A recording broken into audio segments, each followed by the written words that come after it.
12 जुलाई 1999 रात के 2:17 कश्मीर की एक सुनसान पहाड़ी चौकी। चारों तरफ घना अंधेरा पसरा हुआ था और दूर कहीं गोलियों की हल्की आवाजें हवा को चीर रही थीं। इसी खामोशी के बीच एक ऐसा ऑपरेशन शुरू हो चुका था जिसका नाम तक इतिहास के पन्नों में दर्ज नहीं किया गया।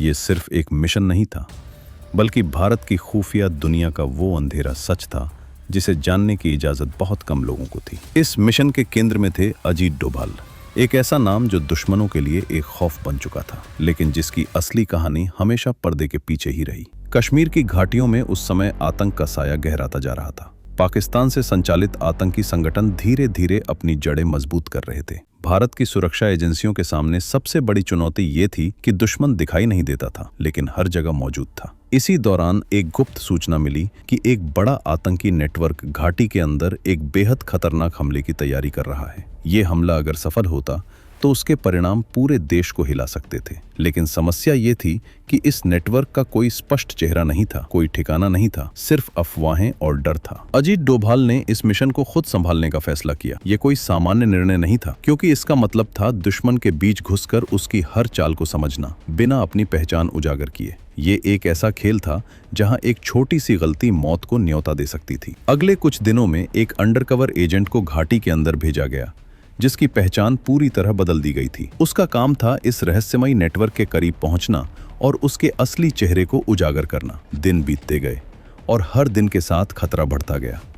घाटी के अंदर का माहौल इतना संवेदनशील था कि हर अजनबी शक के घेरे में आ जाता था। एजेंट ने धीरे धीरे अपने आसपास के लोगों का भरोसा जीतना शुरू किया, लेकिन उसे हर कदम पर यह एहसास रहता था कि कोई उसे देख रहा है, कोई उसकी हर हरकत पर नजर रख रहा है। इसी बीच एक रात उसे एक गुप्त बैठक के बारे में जानकारी मिली, जहां इस नेटवर्क के मुख्य लोग इकट्ठा होने वाले थे। वो रात इस मिशन का सबसे अहम मोड़ बन गई। एजेंट ने अपनी जान जोखिम में डालकर उस बैठक तक पहुंचने का फैसला किया। एक पुराने जर्जर मकान के अंदर धुंधली रोशनी में कुछ परछाइयां बैठी थीं। उनके चेहरे साफ नहीं दिख रहे थे, लेकिन उनकी आवाजों में एक अजीब सा ठंडापन था। वहीं पर पहली बार उस नेटवर्क के लीडर की झलक मिली, एक ऐसा इंसान जिसकी पहचान अब तक एक रहस्य थी। उसकी मौजूदगी ही इस बात का सबूत थी कि ये कोई साधारण संगठन नहीं था, बल्कि एक बहुत बड़ी साजिश का हिस्सा था। जैसे ही एजेंट ने ये जानकारी बाहर भेजने की कोशिश की, हालात अचानक बदल गए। किसी को शक हो चुका था। कमरे का माहौल पल भर में तनाव से भर गया। हर नजर अब उसी पर टिक गई थी। उस एक पल में जहां सांस लेना भी मुश्किल हो रहा था, उसे समझ आ गया कि अब बच निकलना लगभग नामुमकिन है। लेकिन उसी समय दूर कहीं से एक हल्की सी आवाज आई, जैसे कोई संकेत दे रहा हो कि अभी सब खत्म नहीं हुआ है। ये संकेत था अजीत डोभाल की रणनीति का। बाहर पहले से ही एक बेहद सटीक और खतरनाक योजना तैयार थी। जैसे ही अंदर का माहौल बिगड़ा, बाहर से ऑपरेशन शुरू हो गया।